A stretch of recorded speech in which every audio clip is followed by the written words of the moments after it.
2:17 in the morning, halfway through a security shift, keys jingling, flashlight beams sweeping across empty parking lots. Walking past a laundromat that's been passed 1,000 times before on this same route. Washers spinning, dryers tumbling, the payment screen glowing green in the dark. And nobody inside. Not one single person. Those machines just quietly earned $14 while a security guard walked by checking locks for $17 an hour. Michael Gerber calls this the system principle in the E-Myth Revisited. The businesses that survive aren't built on hustle. They're built on systems that run without you. And the data backs it up. Businesses built around repeatable systems succeed at a far higher rate than ones that depend entirely on one person's daily hustle. And roughly 1 in 5 new businesses still fail within their first year.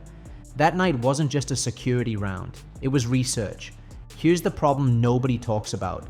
72% of Americans say they need a second income just to stay afloat, and 36% already have a side hustle.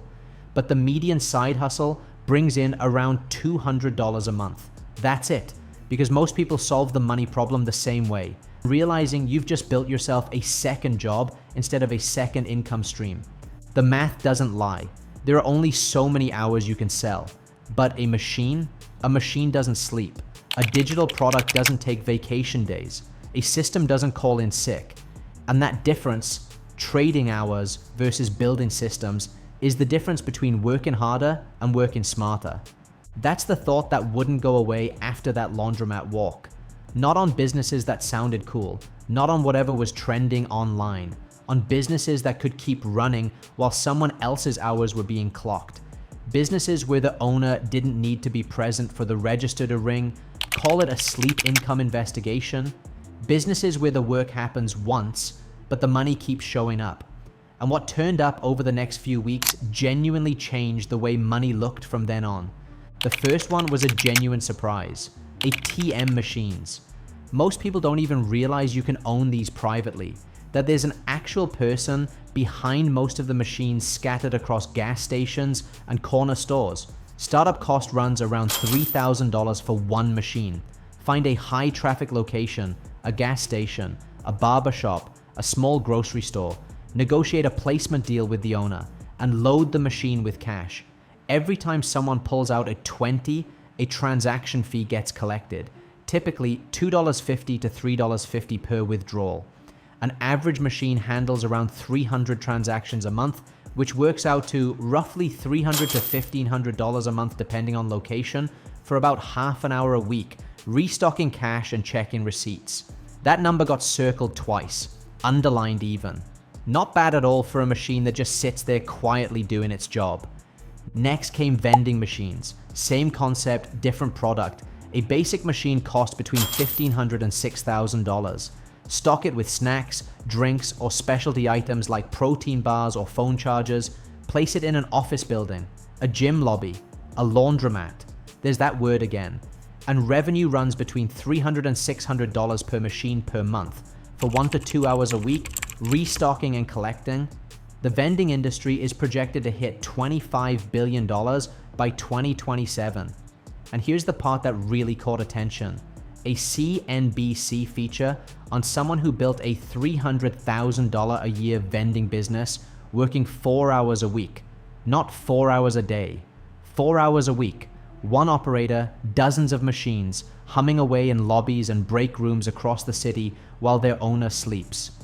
But both of those shared a problem. They needed physical machines, physical locations, cash to load, or product to restock. So the search kept going, looking for something with zero physical inventory. That's when print on demand showed up. Here's how it works. Create a design, a phrase, an illustration, a logo, and upload it to a platform.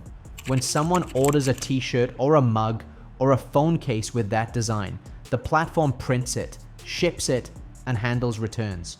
The product never gets touched, never even gets seen. Profit margin sits between 70 and 90% because there's no inventory cost.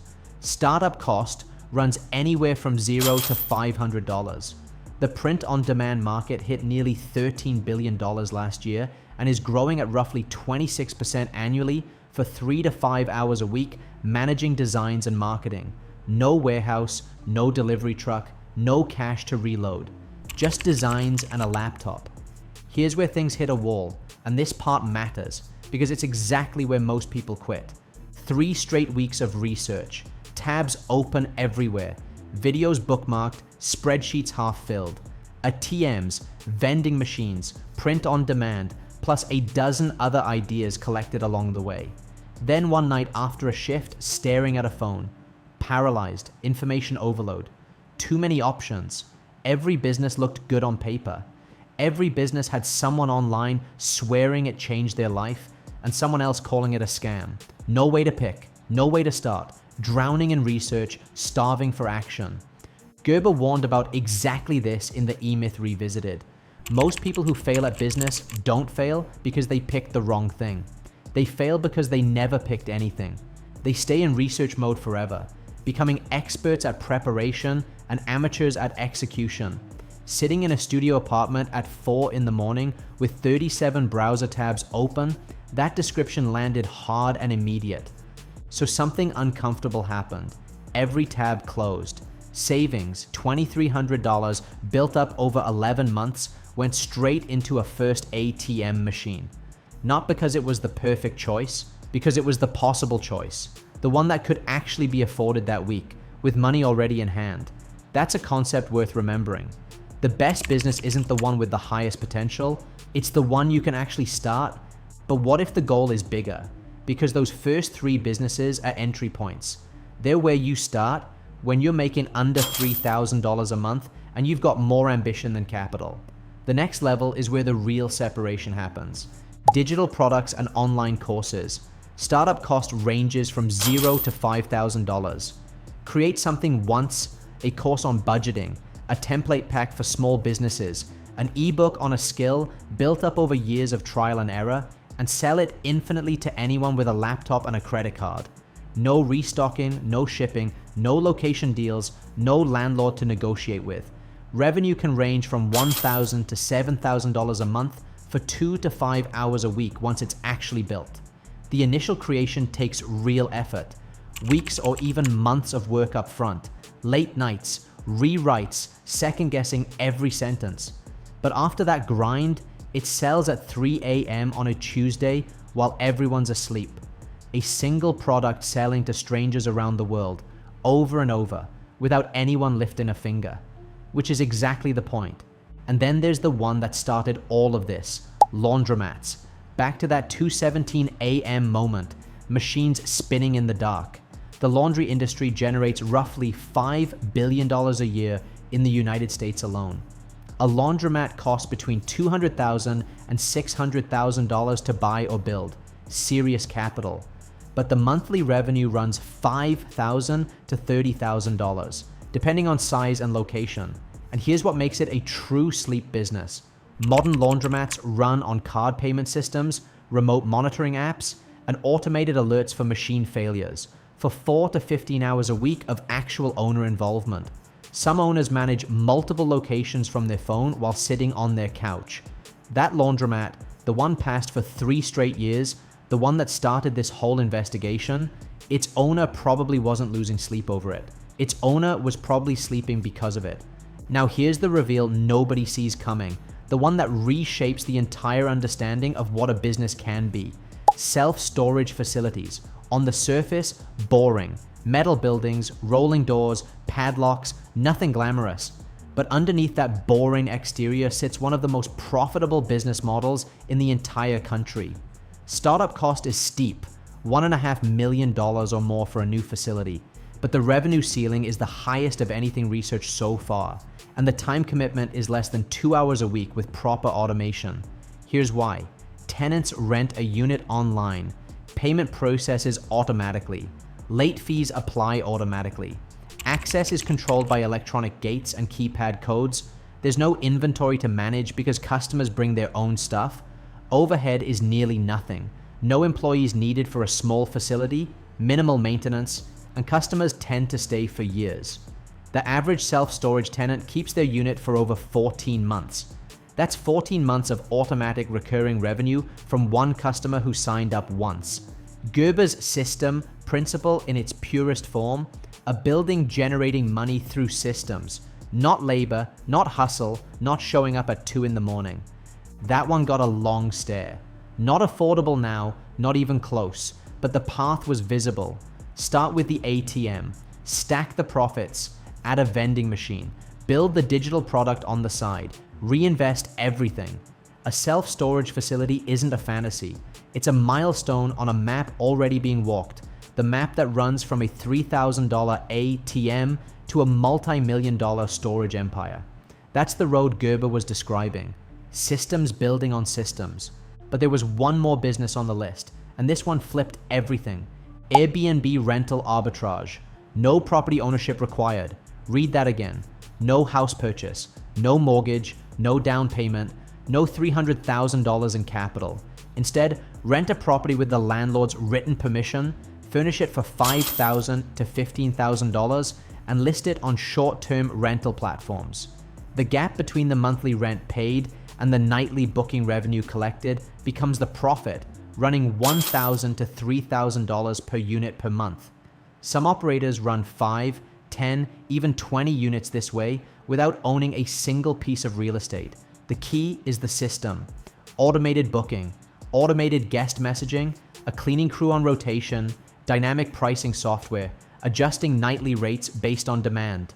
This whole investigation had assumed you needed to own things to make money from them. This model proved that assumption wrong. 7 businesses, 7 systems. Every single one built on the same principle Gerber wrote about decades ago. Work on the business, not in it. The ones that survive aren't powered by one person grinding until they collapse.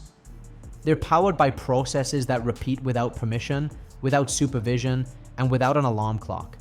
3 months after buying that first ATM machine, the numbers came in. $317 from the ATM that month after expenses. Not life-changing money, not retirement money. But here's what was life-changing about it. It got earned during a security shift, during sleep, during laundry, during a movie on a day off, and $317 showed up from a machine sitting in a convenience store 7 miles away. And that realization landed hard. For the first time, money got made without trading an hour for it. That's the freedom moment, not the number, the realization. 20 years of working had meant 20 years of believing money only shows up when you clock in, that every dollar requires a timestamp and a punch card. One ATM machine in a gas station on Route 9 proved that belief completely wrong. Roughly 20% of new businesses fail in their first year, but the ones that survive almost every single time built systems first and showed up second. The question isn't which of these 7 businesses is best. They all work. The question is, which one can you start with what you already have this week before research paralysis buries another good intention? It's 2:17 in the morning somewhere right now. A laundromat's running with no one inside. A vending machine just dispensed a protein bar to a night shift nurse. An ATM printed a receipt in an empty gas station. And someone's online course just got purchased by a stranger in a completely different time zone. Those owners might be sleeping, they might be working a day job. They might be sitting exactly where you are right now, watching this, wondering if any of it's real. It is. The machines don't care what time it is. The systems don't know you're not there, and they don't need you to be. And the money shows up whether you're awake, asleep, at work, or somewhere in between.